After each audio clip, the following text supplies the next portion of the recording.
देवरानी और जेठानी। अशोक की शादी के बाद उन्हें कौन सा कमरा दिया जाए। सभी कमरे तो मेहमानों से भरे हैं, बस एक कमरा ऊपर वाला खाली है। अपने बड़े बेटे वरुण से चाय पीते हुए कमला बोली, अरे माँ, इसमें इतना क्या सोच रही हो। हमारे वाला कमरा नवविवाहित के लिए अच्छा रहेगा। हम ऊपर वाले कमरे में शिफ्ट हो जाएंगे। वरुण तुरंत बोला। यह सुन पास बैठी नीलम मन ही मन बुदबुदा उठी कि आज तक जो कमरा हमारा था वह अब रश्मि और अशोक का हो जाएगा।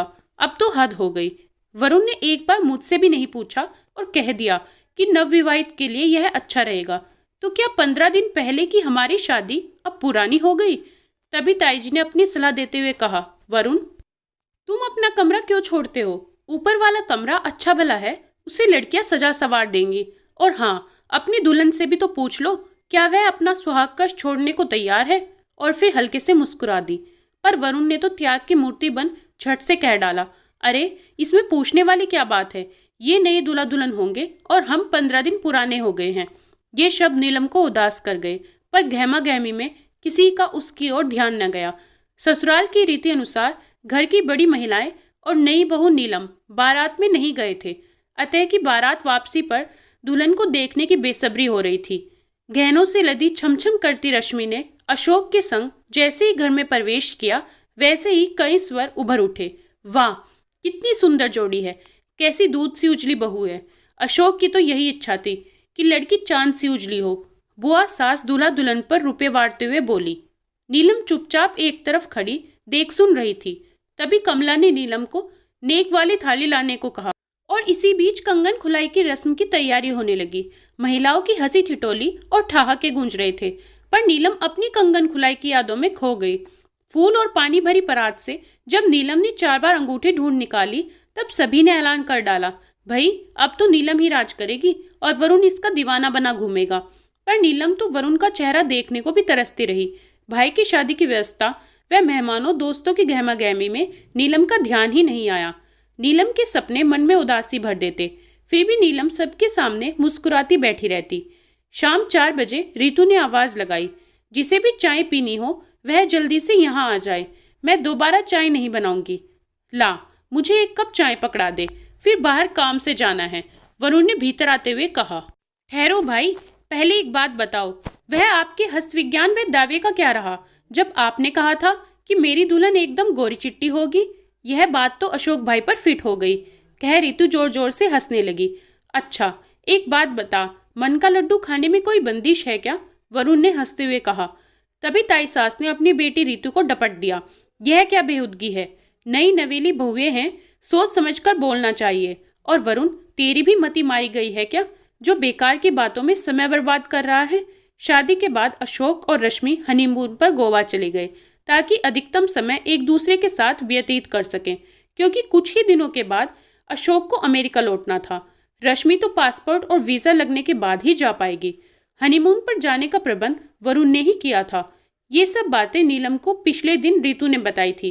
घर के सभी लोग वरुण की प्रशंसा के पुल बांध रहे थे, पर नीलम के मन में कांटा सा रगड़ गया। मन में वरुण के प्रति क्रोध की ज्वाला उठने लगी। हमारा हनीमून कहाँ गया, अपने लिए इन्होंने क्यों कुछ नहीं सोचा, क्यों रोऊं, क्या करूं, ये सवाल जिन्हें वो स्पष्ट नहीं कर पा रही थी, उसके मन को विचलित कर रहे थे। समय का पहिया अशोक को अमेरिका ले गया। ऐसे में रश्मि अकेलापन अनुभव न करे, इसलिए घर का हर सदस्य उसका ध्यान रखने लगा था। भांजी शालू तो उसे हर समय घेरे रहती। नीलम तो जैसे कहीं पीछे ही छूटती जा रही थी। तभी तो नीलम शाम के धुंध के में अकेली छत पर खड़ी स्वयं से बतिया रही थी कि मानती हूँ कि रश्मि को अशोक की याद सताती होगी, पर सारा परिवार उसी से चिपका रहे, यह तो कोई बात न हुई। मैं भी तो 2 माह से यहीं रह रही हूँ और वरुण भी तो मुंबई से सप्ताह के अंत में 1 दिन के लिए आते हैं, मुझसे हमदर्दी क्यों नहीं। तभी किसी के आने की आहट से उसकी विचारधारा भंग हो गई। नीलम, तुम यहाँ अकेली क्यों खड़ी हो, चलो नीचे, माँ तुम्हें बुला रही है। और हाँ, कल सुबह की ट्रेन से मुंबई निकल जाऊंगा। तुम रश्मि का ध्यान रखना कि वह उदास न हो। वैसे तो सभी ध्यान रखते हैं, पर तुम्हारा ध्यान रखना और अच्छा रहेगा। वरुण आगे कुछ और कहता, उससे पहले ही नीलम गुस्से से चिल्ला पड़ी, उफ, सबके लिए आपके मन में कोमल भावनाएं हैं, पर मेरे लिए नहीं। क्या मैं इतनी बड़ी हो गई हूँ कि मैं सबका ध्यान रखूं और खुद को भूल जाऊं। मेरी इच्छाएं, मेरी कल्पनाएं, मेरा हनीमून, उसका क्या। वरुण हैरान सा नीलम को देखता रह गया। आज तुम्हें यह क्या हो गया है नीलम? तुम रश्मि से अपनी तुलना कर रही हो क्या? उसके नाम से तुम इतना अपसेट क्यों हो गई? नहीं, मैं किसी से तुलना क्यों करूंगी? मुझे अपना स्थान चाहिए आपके दिल में। परसों मीनाबाई बता रही थी कि वरुण भैया तो ब्याह के लिए तैयार ही नहीं थे। वह तो माँ जी 3 सालों से पीछे लगी थी, तब उन्होंने हामी भरी थी। तो क्या आपके साथ शादी की जबरदस्ती हुई है? और उस दिन रितु ने जो बात कही थी, इससे लगता है कि आपकी चाहत शायद कोई और थी। पर नीलम ने बात अधूरी छोड़ दी। उफ, तुम औरतों का दिमागी घोड़ा बिना लगाम के दौड़ता है। तुम इन छोटी छोटी व्यर्थ की बातों पर ना लड़ो और मन शांत करो। अब नीचे चलो, सब खाने पर इंतजार कर रहे हैं। वह दिन भी आ गया जब नीलम वरुण के साथ मुंबई आ गई। यहाँ अपना घर सजाते संवारते उसके सपने भी संवर रहे थे। वरुण के ऑफिस से लौटने से पहले वह कुछ न कुछ नया पकवान, चाय आदि बनाती। हाँ, एक बार छुट्टी के दिन नीलम ने मुंबई दर्शन की इच्छा की थी, तब वरुण ने मुंबई घुमाया। शनिवार की छुट्टी में वरुण अलसाया सा लेटा था कि तभी मोबाइल बज उठा। वरुण फोन उठाकर बोला, हेलो। अच्छा ठीक है, मैं कल स्टेशन पहुंच जाऊंगा। Okay, bye. किसका फोन था? चाय की ट्रे लेकर आती नीलम ने पूछा। रश्मि का, वह कल आ रही है, उसे मैं रिसीव करने जाऊंगा, कह वरुण ने चाय का कप उठा लिया। रश्मि के आने की खबर से नीलम का उदास चेहरा वरुण से छिपा न रह सका। क्या हुआ? अचानक तुम गुमसुम सी क्यों हो गई?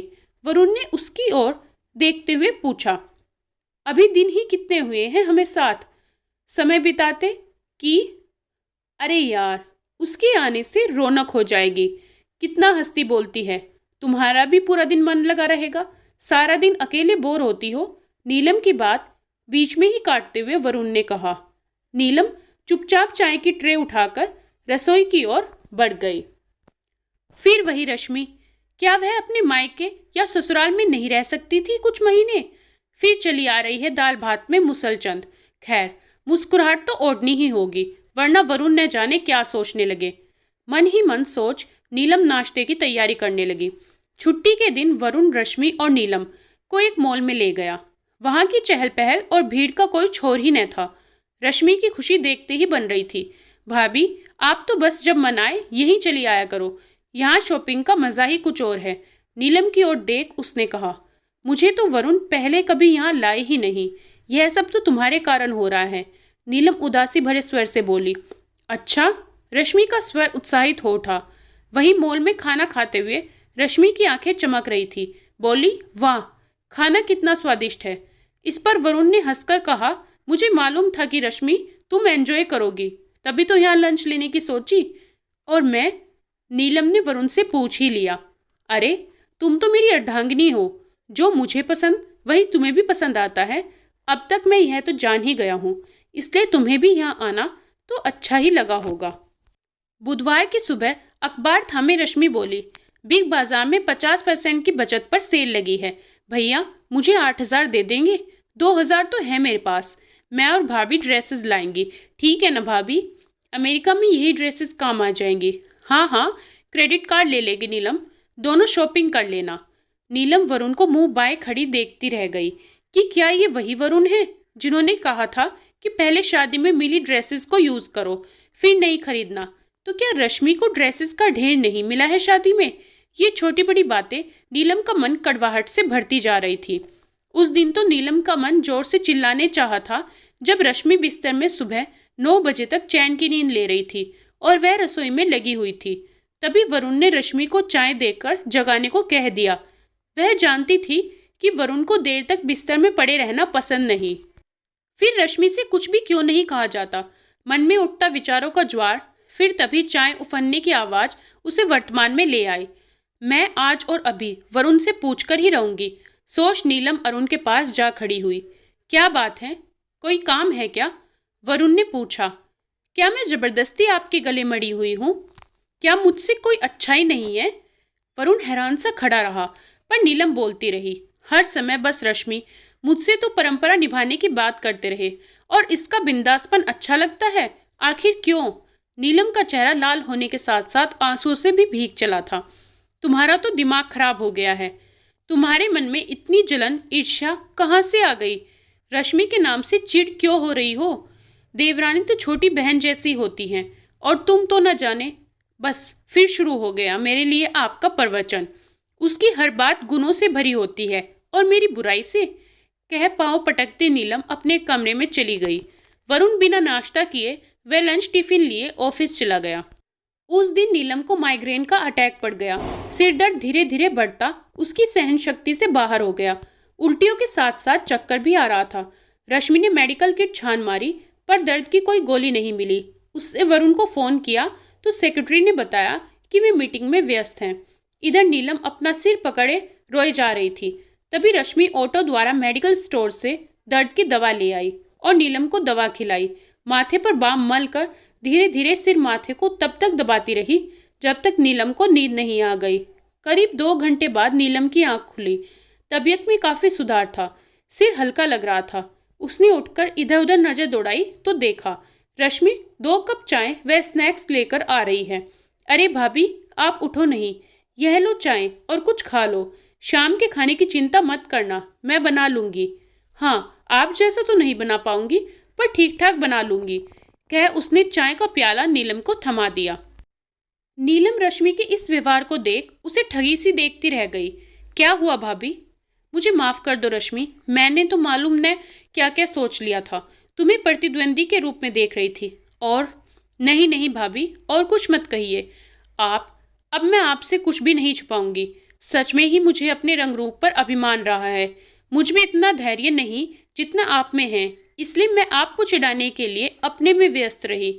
आपकी कोई मदद नहीं करती थी भाभी। आप मुझे माफ कर दीजिए। आज से हम रिश्ते में भले ही देवरान जेठानी हैं पर रहेंगी छोटी बड़ी बहनों की तरह। और फिर दोनों एक दूसरे के गले लग गई। सच रश्मि, मैं आज से अपने मन को गलत दिशा की तरफ भटकने से रोकूंगी और तुम्हारे भैया से माफी भी मांगूंगी। या अब दोनों एक दूसरे को देखकर हंसने लगी। दोस्तों, कहानी कैसी लगी कमेंट करके ज़रूर बताएं। अगर कहानी पसंद आए तो वीडियो को लाइक शेयर करें और चैनल को सब्सक्राइब ज़रूर करें। धन्यवाद दोस्तों।